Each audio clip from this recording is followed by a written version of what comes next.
Krishna. Try another new thing today. QR code on the stream. Don't like how it changes. Well, doesn't really matter to me where the UI stuff is. Anyway, you can check out that QR code to go to my website. It's a new thing they just added on StreamYard, which makes it so easy to stream. I'm on their free plan, of course, because I don't stream much at all. I'm not going to give anyone my money monthly, except for the electric company and other essentials. Hare Krishna, welcome back. We are doing chapter 11, verse 19 through 24 today. That is 6 verses, right? About half of them don't have a purport. So this should be a pretty quick one. It's past 11 at night here also. So I'll try to do this one fast. Please join me, or not, in glorifying and invoking the Supreme with a few mantras. Om Namo Bhagavate Vasudevaya. Om Jnanatimirandasya Jnananjana Shalakaya Chakshur Unmilitam Yena Tasmai Shri Gurave Namaha. First, we will read verses 19 through 24 as translated by H.D. Goswami. Here it is. Although, actually, I will tell you right now, there's one footnote for the word heat drinkers, which is, quote, sages that nourish themselves by drinking the steam of hot food. That's in verse 22. Anyway, here's 19 through 24. I behold you with no beginning, middle, or end, of endless prowess and endless arms, with moon and sun your eyes, and your mouth a blazing oblation eating fire, as you heat the world with your splendor. From earth to heaven, you alone pervade the space and all directions. Seeing this, your wondrous fierce form, great soul, the 3 worlds tremble.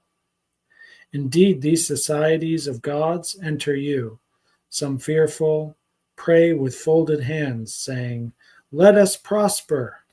Great sages and perfected beings laud you with full ardent praises. Rudras, Adityas, Vasurs, all Sadhyas, Vishvas, Maruts, and heat drinkers, Gandharva, Yaksha, Asura, and Siddha groups, all simply gaze at you amazed. O great armed, seeing your great form with many mouths and eyes, many arms, thighs and feet, many stomachs, and many dreadful teeth, the worlds tremble, as do I. Indeed, seeing you touching the sky, blazing with many colors, mouths gaping, immense eyes blazing, my inner self trembles. O Vishnu, I find neither peace nor support. That's obviously a really good place to stop, that last line of that last verse in both translations. That's why I chose it like that. It makes for a nice cluster. And then in the next cluster, it's going to be more about how it's going to go more into, I believe, more into Arjuna's internal experience, and especially how just unbearable it is.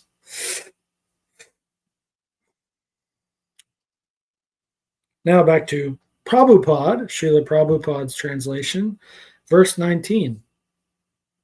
I will say before we begin, in my notes, it felt like these Prabhupada translations were quite a bit different than H.D. Goswami's. although I didn't check word by word each verse. I'd rather just do it again and just see what happens live as I read this. Here's verse 19. You are the origin without beginning, middle, or end. You have numberless arms, and the sun and moon are among your great, unlimited eyes. By your own radiance, you are heating this entire universe. Yeah, that verse, it sounds like totally unfamiliar with what I just read. Not in a good or bad way. I think in a good way. That sounded really amazing. Anyway, here's the purport by Prabhupada. There is no limit to the extent of the six opulences of the Supreme Personality of Godhead. Here and in many other places there is repetition. But according to the scriptures, repetition of the glories of Krishna is not a literary weakness. It is said that at a time of bewilderment or wonder or of great ecstasy, statements are repeated over and over. That is not a flaw. Really important point that we're getting for the first time in the Bhagavad Gita, I believe, as written explicitly by Prabhupada. Maybe it's hinted at before, but now Prabhupada's explicitly stating that there are many times throughout the Gita where repetition is used, and that's on purpose and for good reason. One thing with myself where the repetition becomes, ever since the very first time I read the Bhagavad Gita, all the way up until now, it may change in the future, but for me, chapter 1 has a lot of repetition that I simply skip over. This guy is a great warrior and he does his conch shell, and this one has the drums and the archer and the warriors. There's a similar, the principle Prabhupada mentions here, how there is not literary flaws and it's on purpose. That's true, just the same, but it's a different context and content. In chapter 1, where it's all about the historical context of the battlefield and the jivas involved there, whereas here in chapter 11, it's all about Krishna. So for me, that's a pretty significant difference, mostly because of who I am. And I have not read the Mahabharata. That's not high on my list either. I do want to. I just, I have no connection to that ancient world at all. Even modern India, I have very little connection with, including ISKCON. And then outside of ISKCON, what is it? I don't know. It's really interesting, though. I met some really good people in India, people that I would still call my friend to this day, but keeping contact has been a little harder. And that being said, even if I saw them again, it might be like, oh, we've already, like, who are you exactly? Like this. But really good experiences, good character, good friends, you could say, good people. It's different in China, though. Friends I met there are still my friends. It's very easy to jump right back into that friendship. And I do feel, full disclosure, I'm being called back to China. I feel it day by day. Something about Korea is pushing me to China.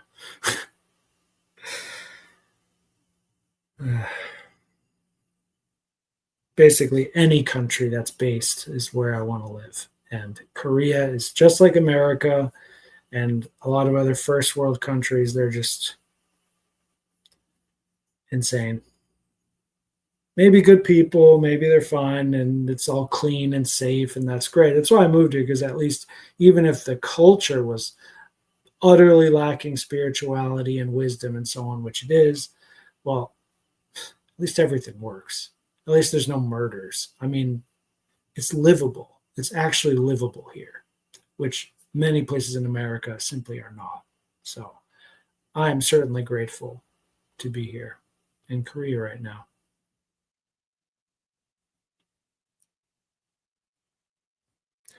More with the repetition, shall we? Verse 20.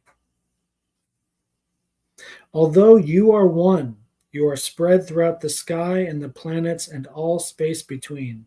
O great one, as I behold this terrible form, I see that all planetary systems are perplexed. That word perplexed is caught me totally off guard. And once again, I can't even remember what the verses in the other translation were like and how it's even similar. It just feels quite a bit different. It's like, the systems are perplexed, or like all of the beings within the systems are perplexed. What does it mean? Well, we have a very short and very useful purport here from Srila Prabhupada. Dyav Apertivyo, the space between heaven and earth, and Lokatrayam, three worlds, are significant words in this verse because it appears that not only Arjuna saw this universal form of the Lord, but others in other planetary systems also saw it. The vision was not a dream. All who were spiritually awake with the divine vision saw it. So that's exactly what I have to look in the other translation. It's just so significant, I think.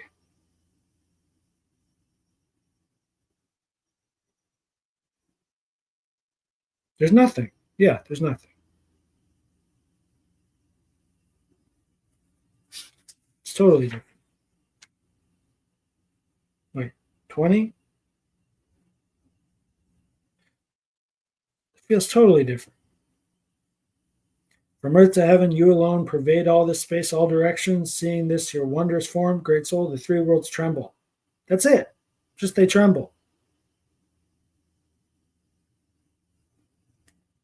But in Prabhupada's translation, it's got everyone is seeing, and they're all perplexed, perturbed, literally translated from pravyatitam.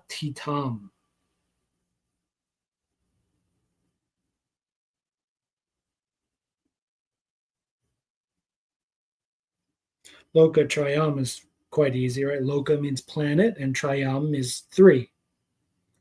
That's an easy morphology there.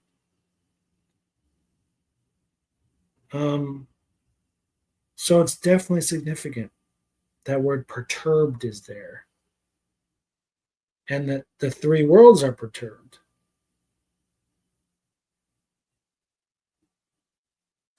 And also, one thing that the H.D. Goswami translation got is that Arjuna addresses Sri Krishna here as Mahatman, O great one, or O great soul.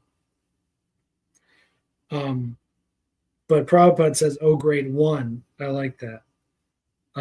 It seems a bit more accurate and honorific and powerful to talk about Krishna as one than as soul, because soul can be plural, but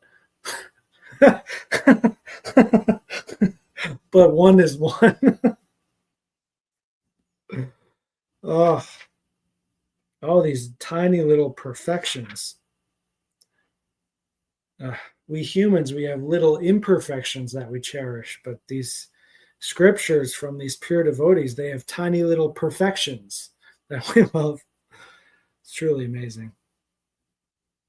Yeah, so it's so significant. I mean, this new perspective on it that, and it's also for someone like me who has experience with visions, artificially induced and naturally induced as well.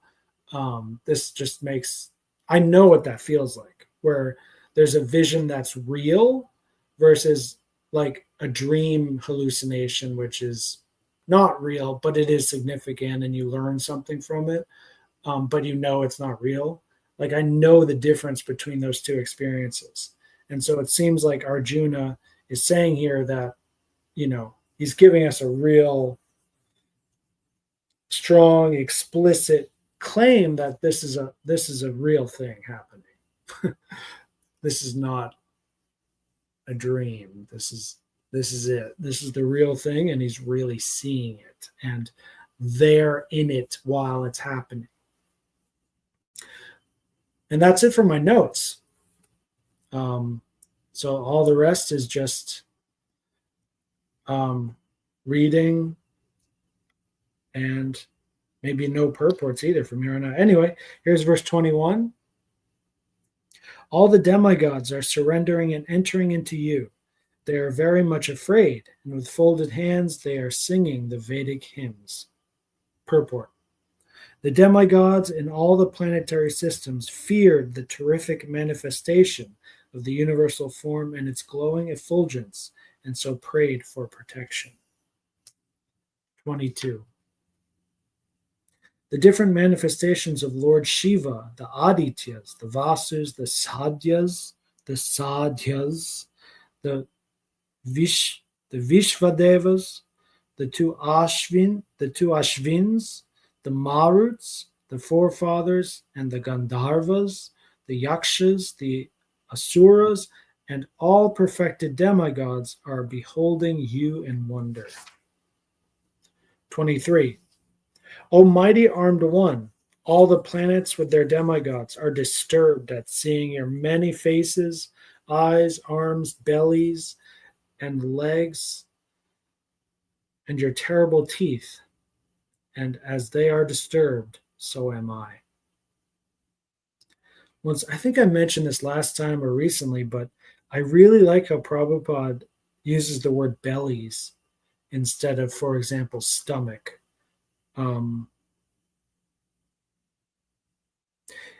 In English today, I think belly is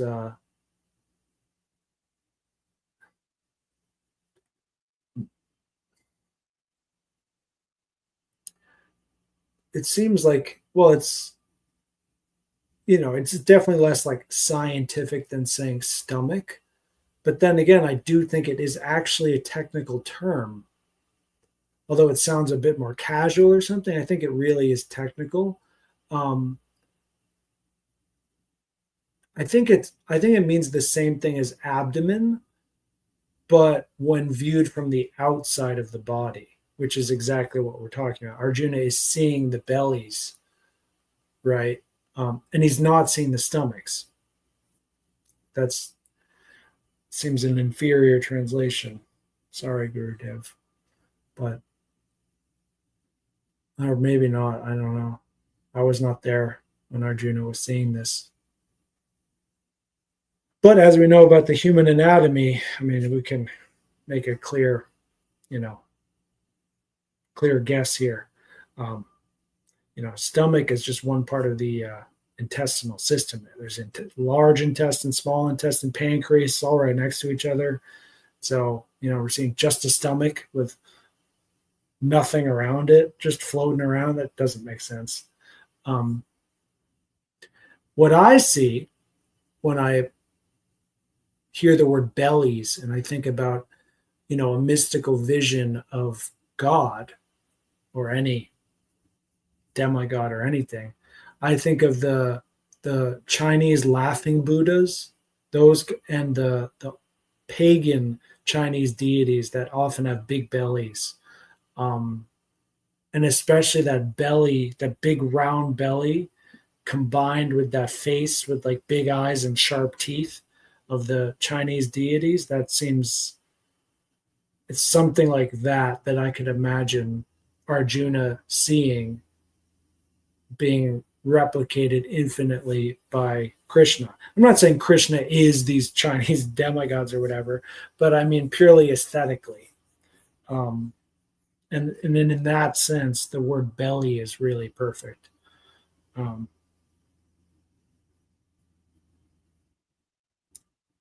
That's it. I mean, there's nothing much else I can say here. It's just stuff is happening. Verse 24. Oh, all-pervading Vishnu, I can no longer maintain my equilibrium.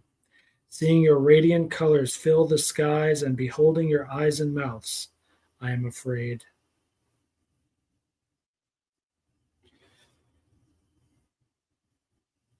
Oh, equilibrium. That's a word that was not used by H.D. Goswami, I'm pretty sure. And I believe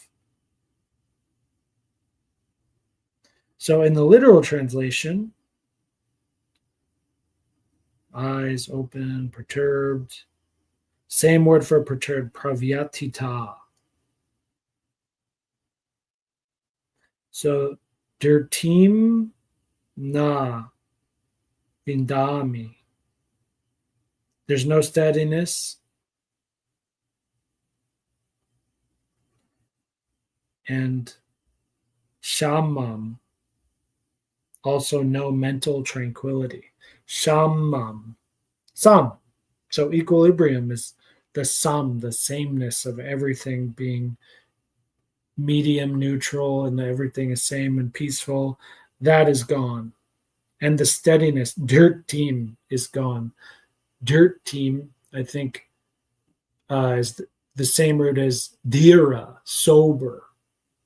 Steadiness, soberness, sameness with it's all gone. It's all unhinged. Maybe it might be a common contemporary English synonym for what Arjuna's feeling here. But how it ends is they're disturbed. I'm disturbed. I'm afraid. And more on that next time. Time check. 21 minutes. Very good. I think that's perfect. Jai Srimad Bhagavad Gita. Jai Shri Krishna. Although the colors are so similar. Jai Shri Vaishnavas and Vaishnavis everywhere. Jai Srila Hridayananda Maharaj. Jai Srila Prabhupada. Haribol. Until next time.